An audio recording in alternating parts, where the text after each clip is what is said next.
안녕하세요. 드라마를 뚝파보는 잼잼 리뷰입니다. 최민식, 최현욱 주연 넷플릭스 드라마 맨끝줄 소년이 공개됐는데요. 그럼 1회부터 6회까지의 충격적인 줄거리와 소름 돋는 결말 해석 지금 바로 시작합니다. 연서대학교 문해창작과 교수 허문호는 딱 한 권의 소설을 쓴 후 20년간 두 번째 소설을 쓰지 못하고 있는 소설가입니다. 그는 제자들의 글을 보며 쓰레기라고 모진 독설을 퍼붓지만 사실 그 안에는 두 번째 소설을 쓰지 못하는 자신에 대한 지독한 열등감과 괴로움이 숨어있죠.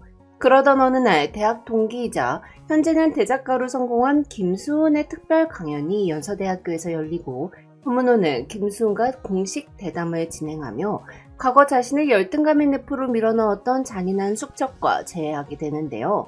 과거 김수훈은 허문호가 자신의 소설 추천사를 부탁하자 거절하며 작가가 무슨 얘기를 하고 싶은지 도통 모르겠으니 할 얘기가 없으면 그냥 쓰지 말고 살라는 모욕적인 비평을 남겼습니다. 심지어 문장 공부부터 다시 해야겠더라는 잔인한 독설까지 퍼부으며 허문호의 자존심을 그야말로 무참하게 짓밟아 놓았죠. 열등감과 분노를 휩싸인 허문호의 앞에 강의실 맨 끝줄에 앉아 모두를 관찰하는 기묘한 학생 이강이 나타나는데요. 이강이 제출한 작문 과제는 허문호의 심장을 세차게 뛰게 만들었습니다. 과제에는 동기 김세윤이라는 완벽한 중산층 가정의 친구에게 의도적으로 접근한 이야기가 담겨 있었는데요. 우연히 세윤의 휴대폰 배경화면에서 다정한 모자 사진을 본 이강은 그 가족에게 묘한 호기심을 품게 되고 계획적으로 세윤과 친구가 되어 코딩을 가르쳐주며 자연스럽게 집까지 드나들게 된 거죠. 마침내 세윤의 집에 들어선 그는 사진보다 훨씬 아름다운 집과 가족을 마주하고 거실에 걸린 가족 사진 속 세윤 대신 자신이 들어가 있는 모습을 상상하는데요. 그리고 이 글의 마지막은 이렇게 끝을 맺고 있었습니다. 다음에 계속. 이강의 과제를 읽으며 허문호는 그의 글에 빠져들었습니다. 뛰어난 문장력도 놀라웠지만 무엇보다 자신이 김수훈에게 느꼈던 그 지독한 시기심이 고스란히 묻어났기에 묘한 동질감을 느낀 건데요. 허문호는 이강을 불러 넌 김세윤이 부럽고 걔가 되고 싶어서 이런 글을 쓰고 있지만 정작 김세윤의 과제에는 네 얘기가 단 한 줄도 없다는 사실을 알리며 걔는 너한테 1도 관심이 없다고 도발을 해요. 그러면서도 이강의 재능을 탐내며 그 부러움을 문학으로 승화시켜 진짜 이야기로 만들어 보자며 일주일에 한 번 비밀 문학 수업을 제안하죠. 하지만 이강은 돈을 벌어야 해서 알바를 해야 한다며 단칼에 거절하는데요. 그러자 오히려 애가 탄 허문호는 알바미만큼 돈을 줄 테니 수업을 받으라며 이강을 붙잡고 결국 두 사람의 은밀한 문학 수업이 허문호의 집에서 시작됩니다. 하지만 첫 수업부터 난간에 부딪히는데요. 이강이 세윤의 집을 갈 수 없게 될 위기에 처한 거예요. 세윤의 엄마를 보며 묘한 동경을 품던 이강이 부부 침실에 들어가 속옷 서랍을 열고 옷냄새를 맡는 기행을 벌이다 들키고 만 거죠. 그날 밤 이강은 세윤 엄마가 남편에게 의문스러우니 집에 그만 왔으면 좋겠다라고 말하는 걸 엿듣습니다. 세윤 아빠는 세윤이 코딩 대회에 도움이 되니 입상할 때까지만 기다리자고 답했고요. 이에 이강은 허문호에게 그 집에 갈 수 없으면 글을 쓸 수 없으니 코딩 경진대회 시험 문제를 빼돌려달라고 요구하는데요. 시험지를 훔쳐달라는 말도 안 되는 요구를 허문호는 처음에 거절했습니다. 하지만 이강이 과제를 내지 않자 피가 마르기 시작해요. 때마침 김수훈의 딸이 신인문학상을 받았다는 사실에 열등감이 폭발한 허문호는 이강이 상을 타서 스승인 자신에게 영광을 돌리는 달콤한 상상에 빠져 결국 시험 문제를 유출해 넘겨주죠.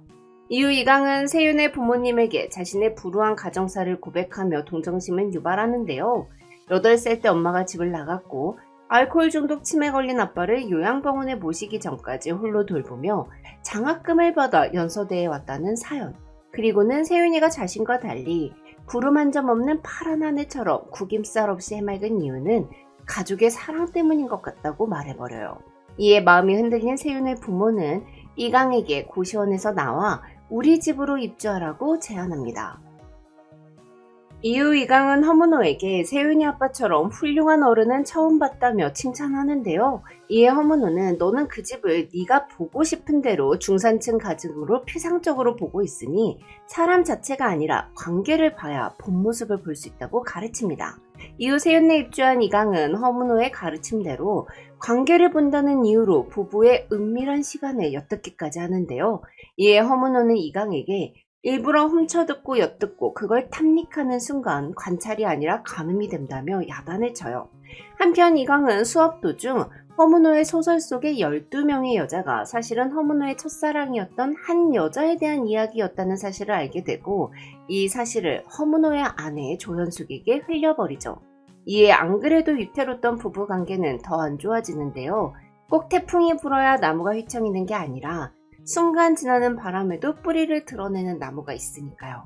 이후 이강은 더 추악한 사실을 알아냈다며 세윤 아빠와 가사 도우미가 차고 안에서 불륜을 저지르는 걸 봤다고 합니다. 그리고 허문호를 한 호텔로 불러 두 사람이 들어갔다고 말하죠.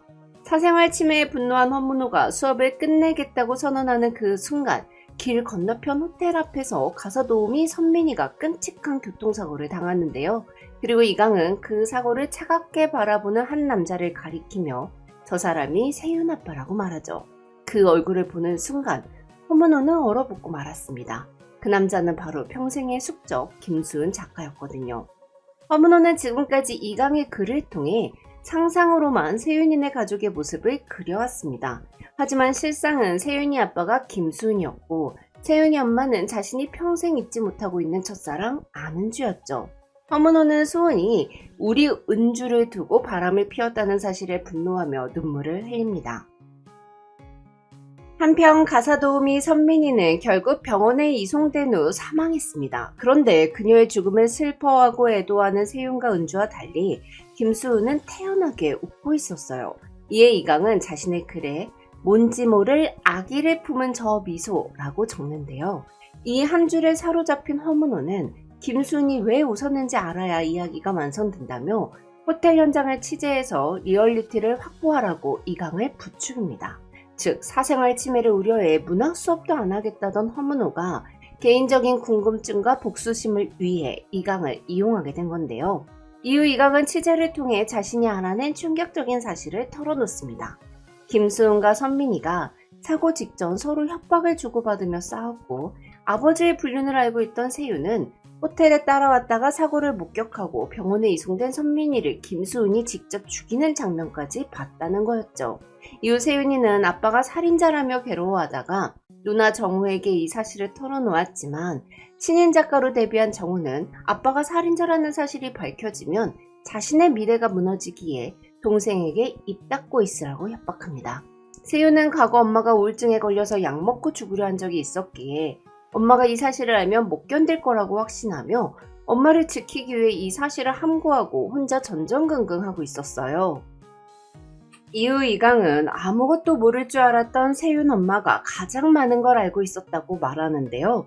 하지만 요양원에 계신 아버지의 상태가 심각해져서 병간호를 해야 하기 때문에 은주에게 들은 얘기를 바로 다 알려드릴 순 없고 틈틈이 적어서 과제로 제출하겠다고 하죠. 그렇게 찔끔찔끔 이강이 글을 쓰자 허문호는 그 다음 이야기가 궁금해서 현실 생활에 집중하지 못하며 이강의 이야기에만 집착하게 됩니다. 또한 우리 은주 걱정만 하다 보니 10년 넘게 각방을 써오던 아내와의 사이는 더 안 좋아졌고 심지어 부부관계 개선을 원하는 아내가 대화를 하자고 하자 그만 좀 징징거려라며 짜증을 내요. 한편 이강의 글에 따르면 안은주는 그동안 남편이 이 여자 저 여자와 바람을 피고 있다는 사실을 알고 있었고 선민이와의 관계도 눈치채고 있었습니다. 그런데 사실 선민이는 김수은과 불륜 관계가 아니었어요. 선민이에게는 작년에 암으로 죽은 언니가 있었는데 언니가 남긴 유작 소설을 김수은이 베껴서 신작을 발표했던 것이었죠. 선민이는 표절 원본 파일로 김수은을 협박하고 있었고 차고지에서 차가 흔들렸던 건 관계를 맺은 게 아니라 김수은이 미니의 목을 졸라 죽이려 했던 거였는데요. 그런데 더 충격적인 건 안은주 또한 이 표절 사실을 알고 있었고 미니가 죽은 후 원본 파일이 담긴 USB를 찾아 불태워버리며 남편의 죄를 덮으려 했다는 거예요. 이 사실을 알게 된 허문호는 김수은이 표절했다는 사실을 알고는 그것밖에 안 되는 인간이었다며 신나하는 한편 은주가 자기 남편이 어떤 짓을 했는지 알면서 증거를 없애고 그런 쓰레기를 감싸고 도는 것을 답답해했습니다. 이에 허문호는 은주를 구하고 김수은을 파별시키고 싶어서 이강에게 선을 넘는 요구를 합니다. 바로 이강에게 너가 병원에서 김수은이 민희를 죽이는 걸 목격했다고 마지막 엔딩을 쓰라는 거였는데요. 허문호는 이건 조작이 아니라 진실을 향한 허구라며 원래 이야기는 진실의 빈틈을 상상으로 메우는 것이니 목격하지 않아도 괜찮다는 궤변을 늘어놓아요. 즉 불과 얼마 전까지만 해도 작가는 진실해야 한다라고 가르치던 사람이 이제는 거짓 증언까지 시키려 한 건데요. 하지만 이강은 거짓은 쓸 수 없다며 거절하고 이제 이 이야기의 작가는 선생님이니 쓰고 싶으면 선생님이 직접 마무리하라고 말하며 전화를 끊습니다. 그날 밤 허문호는 황홀경에 빠져 자신이 원하는 엔딩을 밤새 갈겨 쓰죠. 제목은 맨끝줄 소년, 작가 허문호. 그는 드디어 자신이 원하던 이야기를 손에 넣었다고 생각하며 이건 내 두 번째 소설이야, 내 거야 라며 미친 듯이 울부짖는데요. 그때 허문호에게 전화를 건 이강은 세윤이가 아빠가 엄마를 죽이기 위해 집에 불을 지르려 한다는 음성 메시지를 남겼다는 사실을 전해요. 이에 완전히 이성을 잃은 허문호는 오직 은주를 구해야 한다는 일념 하나로 119에 화재 신고를 접수하고 김수은의 집으로 정신없이 돌진했습니다. 그는 현장에 도착해 소리를 지르며 미친 듯 날뛰었지만 눈앞에 펼쳐진 광경은 참담할 정도로 평온했는데요. 거기다가 불길은커녕 연기조차 나지 않는 멀쩡한 집으로 김수은과 안은주, 세윤이 아무 일 없다는 듯 다정하게 걸어 들어왔죠. 결국 허문호는 이강이 정교하게 설계해놓은 가짜 시나리오에 완벽히 낚여 미친 사람처럼 날뛴 꼴이 된 건데요. 그 시각 이강은 허문호의 집에서 허문호가 쓴 소설 원고를 훔쳐 유유히 사라집니다. 집으로 돌아온 허문호를 기다리는 건 짐을 싸고 있는 아내 조연숙이었습니다. 현숙은 당신이 안은주 얘기에 미쳐있는 동안 이강이 자신을 찾아와 대화를 나누며 친구가 되었다며 당신은 이야기를 탐하고 쉽게 빠지지만 정작 중요한 게 뭔지 모른다고 당신 이야기 속에 나는 없으니 난 이제 당신과 안 살고 내 얘기를 시작할 거라고 말하곤 집을 나가는데요. 허문호는 그제야 평생 우리 은주만 외치느라 돌아보지 못했던 아내의 이름 현수가를 부르며 절규하지만 이미 늦었습니다. 그렇게 평생 좋은 이야기를 찾아다녔지만 정작 자신의 가장 중요한 이야기인 아내와 자신의 삶은 외면한 허문호는 가족을 잃게 되는데요. 근데 그게 끝이 아니었어요. 다음날 대학교 게시판에는 허문호 교수가 김수은 작가를 모함하기 위해 학생에게 거짓 글을 쓰게 강요했고 시험 문제를 유출했으며 학생의 글까지 빼앗았다는 폭로글과 함께 원고 증거가 올라옵니다. 허문호가 아무리 학생에게 속았다고 주장해도 그 누구도 그 말을 믿어주지 않았고 결국 허문호는 전 국민의 손가락질을 받으며 파멸하고 교수직에서 잘리죠. 과거 제자들의 글에 쓰레기라고 적었던 대가를 고스란히 돌려받은 채 말이죠. 그리고 마지막 학교를 휴학하고 연락처까지 바꾼 이강은 허문호에게 마지막 과제를 보내는데요. 여기서 이강이 왜 허문호를 파멸로 이끌었는지 그 소름 끼치는 이유가 밝혀집니다. 12년 전 허문호는 아내를 따라간 보육원에서 8살 소년 이강을 처음 만났습니다.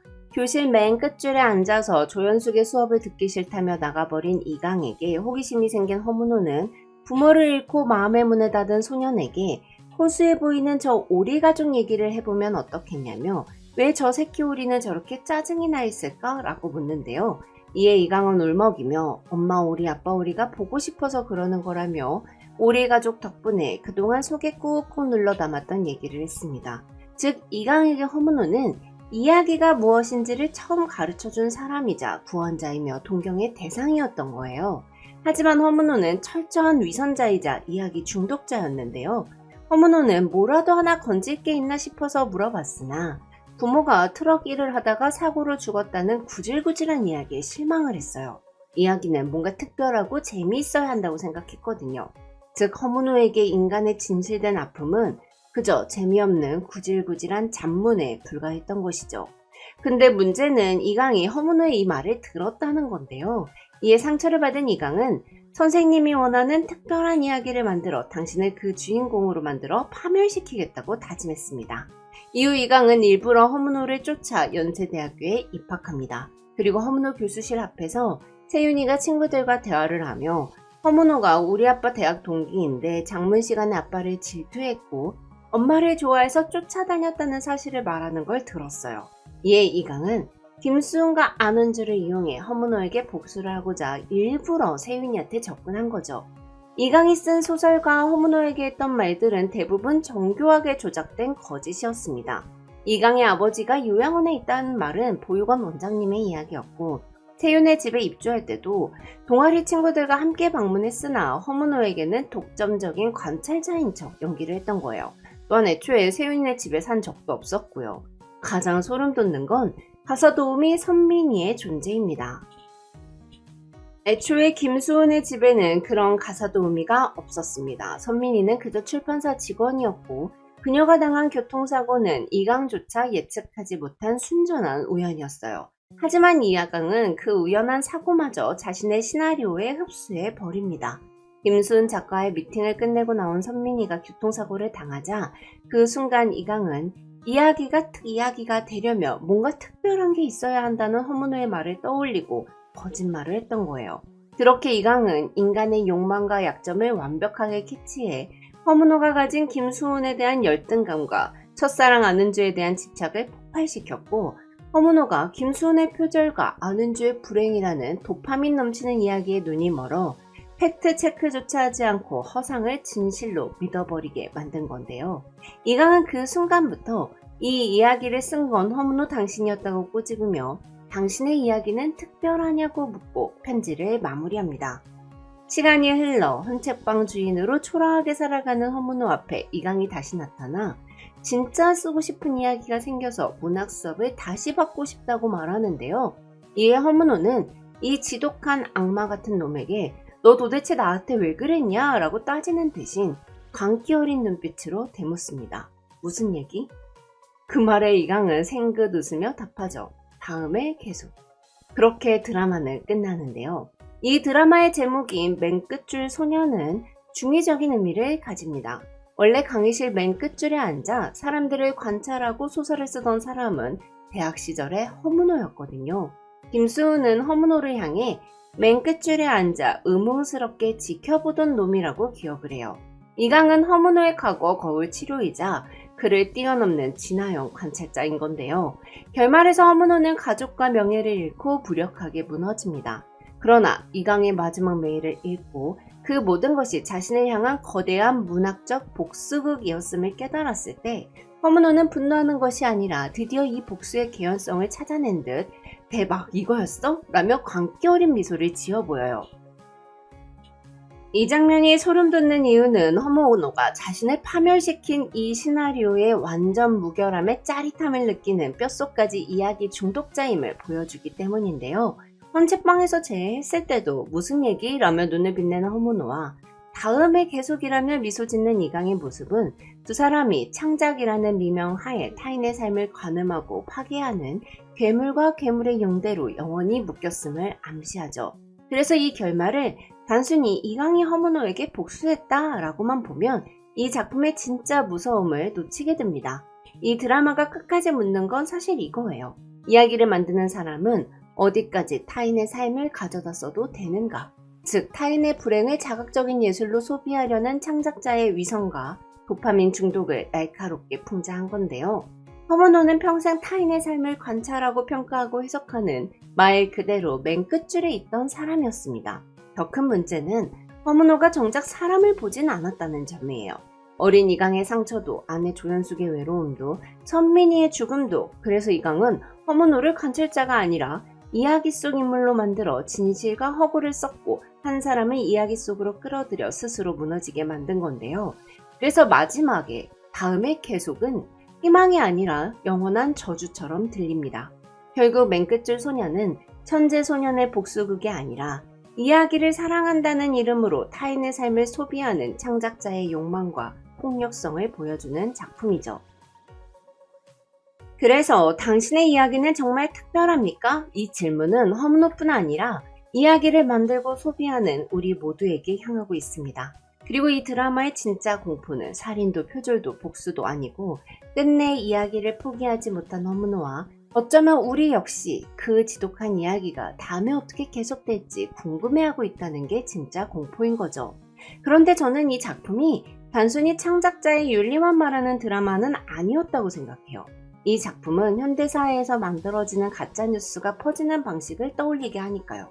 잘 생각해보면 허문호는 단 한 번도 진실을 확인하지 않습니다. 김수은이 살인범이라는 것도, 표절했다는 것도, 아는 주가 불행했다는 것도 모두 이강이 던져준 조각들을 자기 머릿속에 이어붙여 완성한 이야기였어요. 다시 말해 거짓말보다 더 무서운 것은 믿고 싶은 사람이 스스로 만들어내는 진실이라는 건데요. 우리가 인터넷에서 보는 가짜뉴스도 대부분 이런 방식으로 퍼지잖아요. 완전한 거짓말보다는 사실 몇 개를 썼고 그 사이를 사람들의 상상력이 채우게 만드는 것이죠. 그러면 사람들은 어느 순간 그 이야기를 사실이라고 믿기 시작합니다. 증거보다 이야기가 먼저 퍼지고 사실보다 감정이 먼저 소비되는 사회. 저는 감독이 험로를 통해 그런 인간의 심리와 여론의 위험성을 함께 보여주려 했던 것은 아닐까 생각했어요. 사실보다 감정이, 증거보다 자극적인 이야기가 먼저 소비되는 지금, 우리 역시 매일 수많은 이야기를 만들어내고 또 맹신하는 또 다른 의미의 이강과 허문호는 아닐지 돌아보게 만듭니다. 여러분은 이 지독하고 섬뜩한 이야기에 대해 어떻게 생각하시나요? 지금까지 잼잼 리뷰였고요. 오늘 영상이 흥미로우셨다면 구독과 좋아요 그리고 알람 설정, 멤버십 가입까지 부탁드려요. 감사합니다. 지금까지 잼잼 리뷰였습니다.